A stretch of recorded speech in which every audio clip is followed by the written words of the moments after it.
रावण की भक्ति और गणपति की बुद्धि। गणपति अपनी चतुराई के लिए प्रसिद्ध हैं। गोकर्ण महाबलेश्वर मंदिर में गणपति की एक मूर्ति है जिसके सिर पर चोट का गड्ढा है। वह चोट उन्हें रावण की वजह से लगी, जो एक बार गणपति की बुद्धि से नाराज हो गया था। रावण एक महान शिव भक्त था। वह भारत के दक्षिण में स्थित अपने राज्य में शिव की पूजा करता था। कुछ समय बाद उसके मन में ख्याल आया, क्यों न मैं कैलाश को अपने घर के पास ले आऊं। इसलिए वह श्रीलंका से चलकर कैलाश तक गया और कैलाश पर्वत को उठाने लगा। इससे पार्वती क्रोधित हो गईं और उन्होंने शिव से कहा, चाहे वह आपको कितना भी प्रिय क्यों न हो, आप उसे कैलाश को दक्षिण में नहीं ले जाने दे सकते हैं। शिव भी रावण के अहंकारी स्वभाव से नाराज थे, इसलिए उन्होंने पर्वत को नीचे की ओर दबा दिया, जिससे रावण के हाथ कैलाश के नीचे फंस गए। रावण पीड़ा में कराहता रहा, लेकिन शिव ने उसे छोड़ने से मना कर दिया। रावण ने कैलाश के नीचे दबे हुए हाथ की हालत में ही सुंदर ऋचाओं, कविताओं के द्वारा शिव के प्रति अपना प्रेम दिखाना शुरू किया। जब उसने जबरदस्त प्रेम और समर्पण के 1001 स्तोत्रों की रचना कर डाली, तब शिव उसे मुक्त करते हुए बोले, तुम एक वरदान मांग सकते हो। बोलो तुम्हें क्या चाहिए। रावण का स्वभाव एक बार फिर सामने आ गया और वह बोला, मैं पार्वती से विवाह करना चाहता हूँ। शिव ने कहा, ठीक है। वह मानसरोवर झील पर हैं। तुम जाकर उनसे विवाह कर सकते हो। शिव के पास मौजूद सभी गण उत्तेजित हो गए और सोचने लगे, ऐसा कैसे हो सकता है। रावण पार्वती को छू भी कैसे सकता है। यह संभव नहीं है। वे सब मानसरोवर झील पर पार्वती के पास पहुंचे और उनसे कहा, रावण आ रहा है। शिव ने उसे मेंढकों की रानी मंडूका को बुलाया और उसे एक खूबसूरत स्त्री में बदल दिया। रावण ने पार्वती को कभी नहीं देखा था। जब उसने मंडूका को देखा तो वह उसकी ओर इतना आकर्षित हुआ कि उससे विवाह कर लिया। वह स्त्री मंदोदरी थी। इसके बाद शक्तिशाली ज्योतिर्लिंग प्राप्त किया।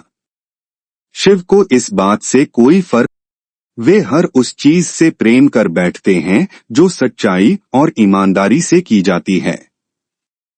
शिव ने रावण से कहा कि वह उस ज्योतिर्लिंग को अपने देश लेकर जाए और वह उसे जहां पर भी रख देगा, वह लिंग वहीं हमेशा के लिए स्थापित हो जाएगा।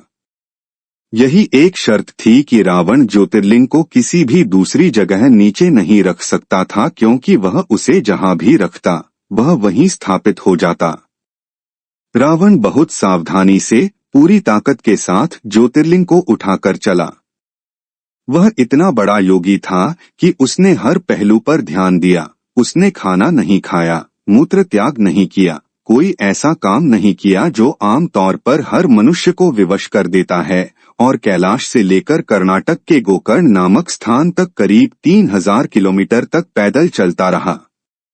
एक मनुष्य की जो सामान्य आवश्यकताएं होती हैं, उसने उन सब के बिना इतनी लंबी यात्रा तय की थी। इसलिए वह कमजोरी महसूस करने लगा था और मूत्र त्याग करना चाहता था। हो सकता है वह पानी इसलिए पी रहा होगा क्योंकि वह किसी प्रकार का भोजन ग्रहण नहीं कर रहा था। उसका मूत्राशय उस समय तक 1000 गैलन का हो गया होगा। वह उसे और नहीं रोक सकता था। लेकिन वह लिंग को नीचे नहीं रख सकता था और अपने ऊपर लिंग को रखे हुए खुद को हल्का नहीं कर सकता था, क्योंकि उसके अनुसार यह बहुत ही असभ्य होता।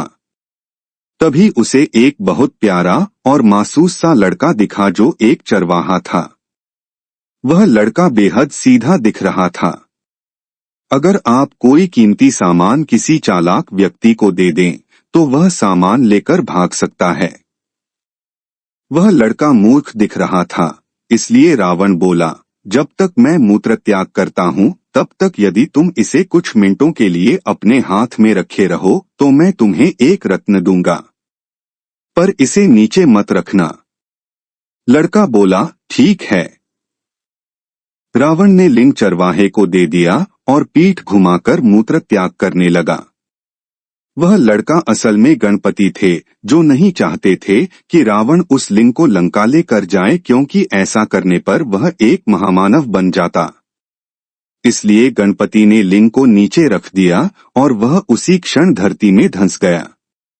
आज भी यदि आप गोकर्ण जाएं, तो वहां चट्टान में सिर्फ एक छोटा सा छिद्र है, जिसमें उंगली डालकर आपको लिंग को महसूस करना होगा, क्योंकि लिंग अंदर चला गया है। रावण इतना क्रोधित हो गया कि उसने लड़के को सिर पर दे मारा। इसलिए आपको गोकर्ण में मौजूद गणपति की मूर्ति के सिर पर एक गड्ढा मिलेगा। रावण के पास कैलाश वापस जाने और फिर से सारा काम करने की ताकत नहीं थी। इसलिए वह घोर निराशा और क्रोध के साथ श्रीलंका लौट गया। चाहे आप अच्छे हो या बुरे, अगर आप इच्छुक हैं तो ईश्वरीय कृपा हर किसी के लिए हमेशा उपलब्ध है, लेकिन उसे आप अपने लिए अभिशाप बनाते हैं या वरदान, यह आपके अंदरूनी स्वभाव पर निर्भर करता है। आप अपने भीतर किस तरह का नजरिया और मानसिकता विकसित करते हैं, इससे तय होता है कि आप इस ब्रह्मांड का इस्तेमाल किस तरह करेंगे। ऐसे ही रोचक और ज्ञानवर्धक वीडियो को रोजाना सुनने के लिए वीडियो को लाइक करें और चैनल को सब्सक्राइब करें। धन्यवाद।